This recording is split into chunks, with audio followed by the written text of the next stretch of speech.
Saludos a todos, de nueva cuenta sean bienvenidos a Hack 7 Jóvenes Abogados Corporativos.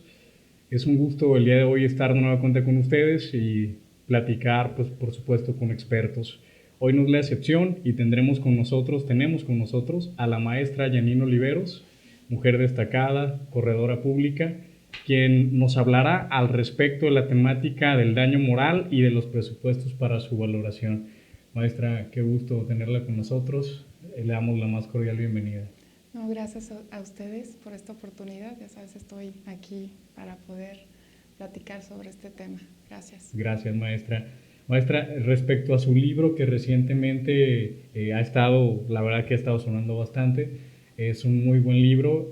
Tuve la oportunidad de estarlo leyendo el fin de semana. No lo he completado, le soy sincero, pero creo que es un excelente libro y toca el tema del daño moral, el tema de la cuantificación. ¿Qué nos podría hablar acerca de el daño moral? ¿Cómo se entiende el daño moral, maestra? El daño moral en sí, ¿no? Todo el mundo está acostumbrado como que el daño material, Sí, ¿no? claro. A lo mejor tengo un choque de automóvil y mi coche pues, sale dañado y reclamo los daños por el vehículo, ¿no? Sí, Pero, ¿qué pasa con tus sentimientos, con tu honor, con tu prestigio, con eso que es inmaterial, ¿no? Que es lo humanamente el dolor que uno vive día a día y que, pues eso vale, ¿no? Vale porque humanamente somos personas y sentimos. Ese sentimiento es lo que ahora la Corte lo ha recogido, ¿no?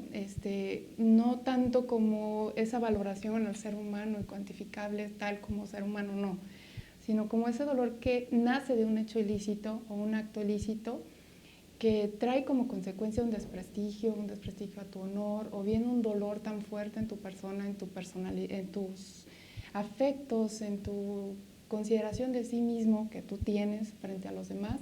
Y eso es lo que ha recogido la teoría de la valoración del daño moral, y que la Corte como tal te protege para que en su momento, si has sido dañado en tus sentimientos, en tu afecto por ti mismo, por ejemplo en un hospital que tú llegas y tú te haces, a lo mejor estás consciente de que necesitas tener una cirugía para un procedimiento específico, a lo mejor una curación o a lo mejor una cirugía plástica, no sé, por algo en específico, eso y no te queda bien el doctor, y el doctor a lo mejor falleces en la operación o te deja una gasa o pasa algo que tu rostro tú sentías que te iba a dejar una nariz específicamente sí, algunas claro. características y ya no. Sí. Esa es tu consideración que tú te sientes a ti en el espejo y consideras ciertas especificaciones físicas y no quedas como tú lo pediste y te causa un daño a tu imagen, eso también es daño moral. O te dejó la gasa, porque estás en el quirófano y te hicieron firmar ahí un documentito donde eximes de responsabilidad al doctor, ¿no? Ahí eso es daño moral. No le eximes de responsabilidad, son derechos no disponibles. La vida, la salud son derechos no disponibles. Entonces nace de una responsabilidad extracontractual, justo porque no está al comercio. Eso no Maestra, ¿y está al esto pese comercio. a que se haya dado el consentimiento? Aún y se haya dado el consentimiento, ¿por qué? Porque hay una causal, de hecho la Corte también se pronunció sobre qué le puedo yo exigir a ese profesionista médico o a lo mejor abogado. Es lo medianamente considerable, o sea, tampoco ser un hombre así que hayas hecho todo perfecto, no, sino lo medianamente exigible. ¿Cuándo a un doctor yo le voy a decir que me deje una gasa? Nunca, o sea, no me dejes una gasa, no. O Sí, sea, claro. obviamente cuida todos los procedimientos específicos para que cuides mi salud, porque la salud no es un derecho disponible que pueda ser transigible. De ahí que nace la responsabilidad extracontractual, porque yo no lo puedo poner a sujeto a condición o sujeto a voluntad del otro, mi vida, mi salud. Esos son derechos no disponibles. Entonces, como no son derechos disponibles, justo nace, ¿no? Ese acto ilícito que está en contra de las buenas costumbres, en contra de, en este caso, de la ley, y entonces no es transigible. Aún y yo haya firmado eso en el quirófano, a eso se le llama daño moral. A lo que, a esa afrenta, a ese dolor causado que nace de un acto ilícito, un hecho ilícito, y por lo tanto yo le puedo reclamar que me pague o más bien que me compense, porque no es que me pague, sino que me compense ese dolor causado a mis sentimientos, a mi afrenta, a mi dolor, lo humanamente reconocible, ¿no? A eso es a lo que se aboca el libro, Daño moral, presupuestos de valoración, que es a lo que se hace un estudio. Te platicaba al inicio de esta entrevista que mi maestro, el magistrado Lucas Esteves, que está en Barcelona, España, él se abocaba mucho con sus orígenes del daño moral, ¿no? Con Pantaleón, que hizo una estructura y un desarrollo específico doctrinal en España. Pero esto ya en México, bajo nuestro derecho románico, pues ha recogido ciertos principios que a la fecha todavía, y la Corte actual, pues también ha tratado de reconocer. Correcto, maestra. Una vez ya que hicimos este previo acerca de qué es generalmente el daño moral, que nos lo explica muy bien acerca de los derechos que sí se pueden, en este caso, transmitir, ¿qué nos pudiera decir acerca de los criterios para su valoración, acerca de los presupuestos para su valoración, maestra? Como tal, podemos exigir la compensación, ¿no? La compensación sería el medio a través del cual el dañado puede exigir que le pague. ¿Podría ser una responsabilidad civil, maestra?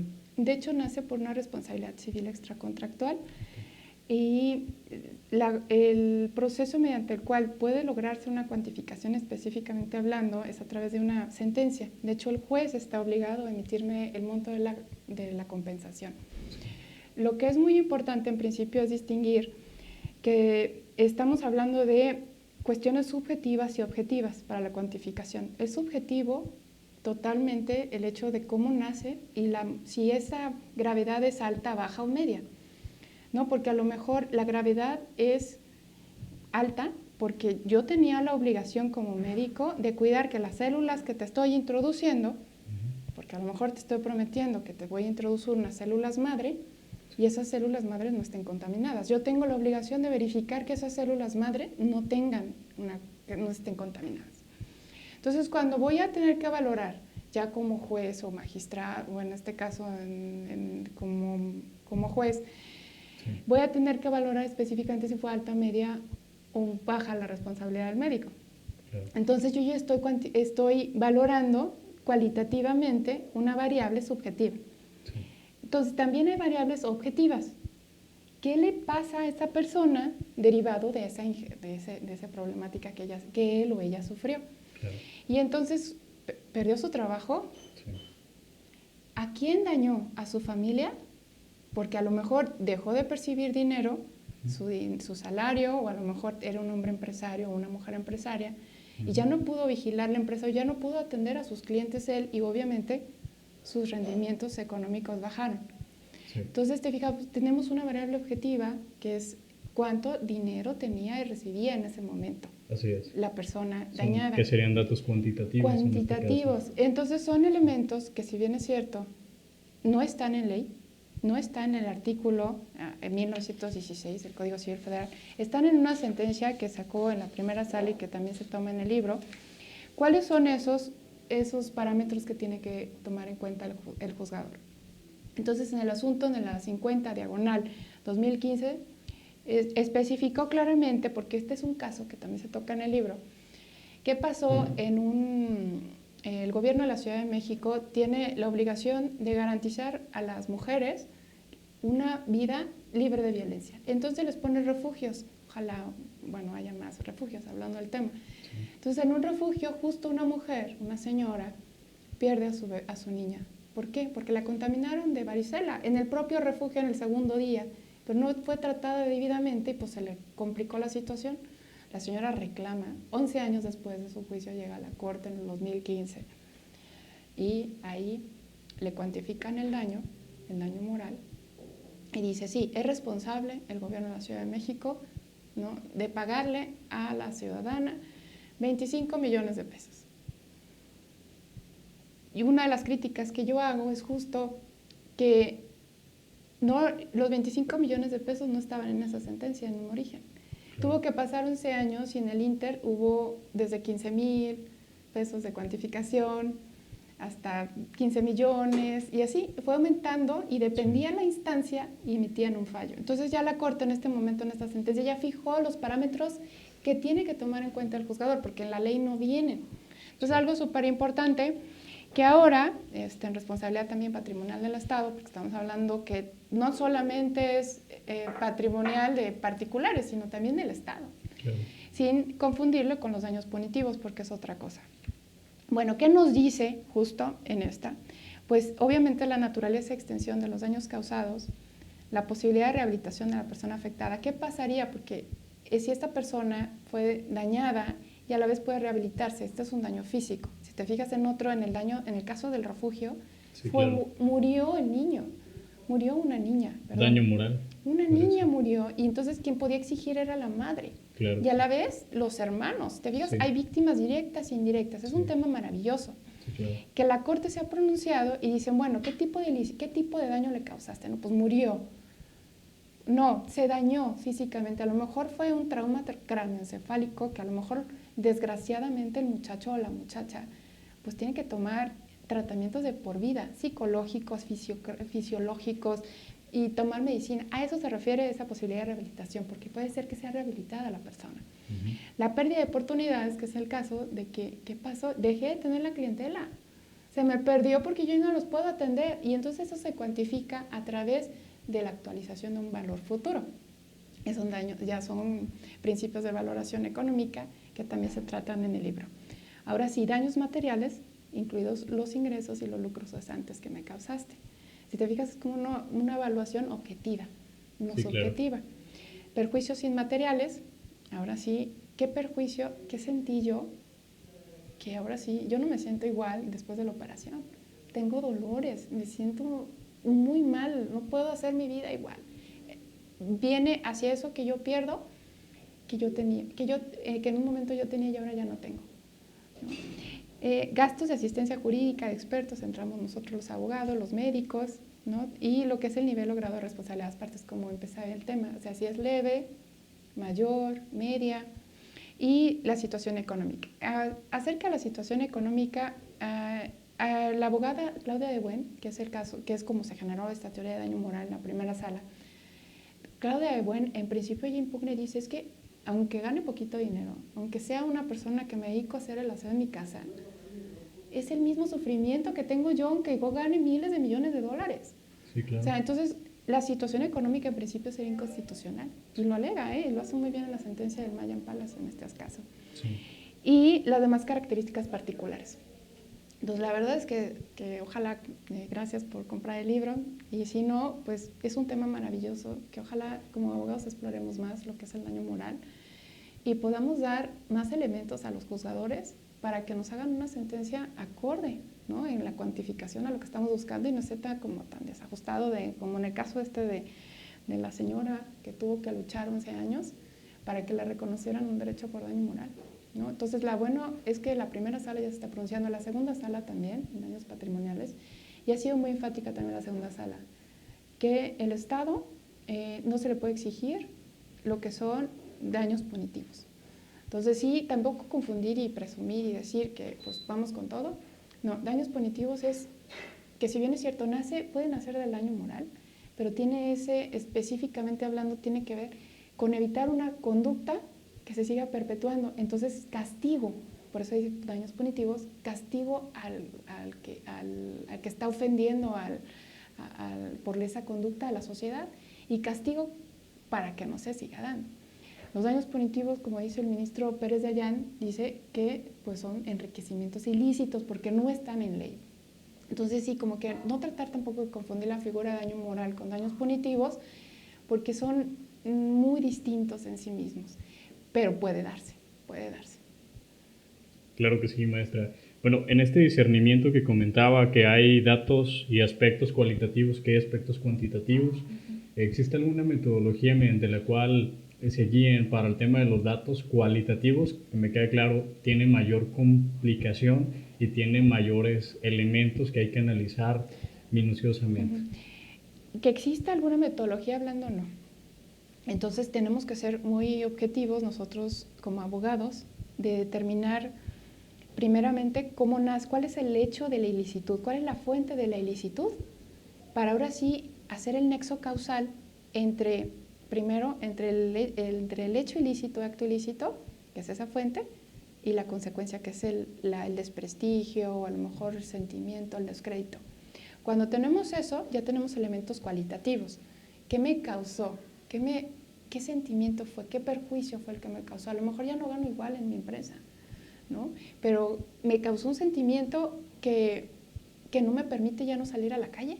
Si te fijas, el cualitativo es subjetivo y el cuantitativo lo puedo medir. Así es. Con una variable, ¿no? Pero como tú bien dices, es que el cualitativo, ¿existe alguna metodología? Pues no. Y es propio de cada persona. Y es propio, subjetivo. exacto, propio de cada persona. Entonces, por ejemplo, lo más terrible que tenemos son los casos que llegan a la Corte Interamericana de Derechos Humanos, que la Corte Interamericana lo mete al daño moral como un daño inmaterial. Y la Corte Interamericana desde antes ya se había pronunciado. Entonces dice, lo cualitativo, ¿cómo lo vamos a medir? Dice, pues vamos a resolver en equidad. Un término por más también, de acuerdo a lo que crean en ese momento, pues los juzgadores de la Corte Interamericana. Que en equidad se resuelva de acuerdo a los hechos y casos que yo tengo enfrente y pueda resolver conforme a la víctima le pueda recompensar el dolor causado. Si te fijas, es como muy cualitativo, muy variable, muy subjetivo. Y entonces esos puntos, por ejemplo, que decían, y es muy distinto porque en lo que es Corte Interamericana de Derechos Humanos tenemos al responsable al Estado.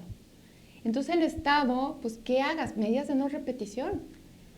Si te fijas, y eso es una medida no cualitativa. Publica en el mismo medio donde fue difundida la noticia de que ese señor era un traficante de drogas, si no lo es, pues te publica y que te arrepiente el Estado de haberle dicho tal cosa, ¿no? Si te fijas, son elementos muy subjetivos que a lo mejor depende de la causa, por eso a partir del nexo causal de la fuente de la ilicitud voy a tener yo diferentes consecuencias.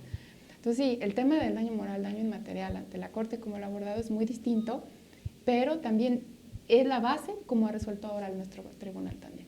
Entonces bases sí, nos están dando flechazos para trabajar mucho como abogados. Claro que sí, maestra. Tenemos entonces que es un tema que está pues en un proceso el cual está evolucionando, se está trabajando cada vez más, se están buscando criterios, estandarizar estos criterios para que sean minuciosos y que sean específicos al momento de determinar el daño moral entonces. Exacto, ahorita todavía el juez valora los elementos cualitativos y cuantitativos que le da la sentencia del amparo directo 50/2015 y si no lo hace, señores litigantes, por favor háganlo valer. Claro. Porque es importante que esta sentencia la tomen en cuenta no todos los juzgadores a nivel local, a nivel federal y magistrados. O sea, todos tienen que tomar en cuenta estos parámetros que nos está dando la Corte, porque si no va a ser subjetivo totalmente la sentencia, porque cualquiera puede reclamar 30 millones. Pues sí, a quien no le gustaría, ¿no? Pero es importante que justifiquen el medio a través del cual se logra obtener esa cantidad de dinero a través de daño moral, porque sí, los montos son muy fuertes. Claro que sí, maestra. Pues le agradecemos bastante que nos haya venido a ilustrar con su expertise de este tema de daño moral. Maestra, sí. Es un gusto de verdad y muchas gracias. No, gracias a ti, gracias.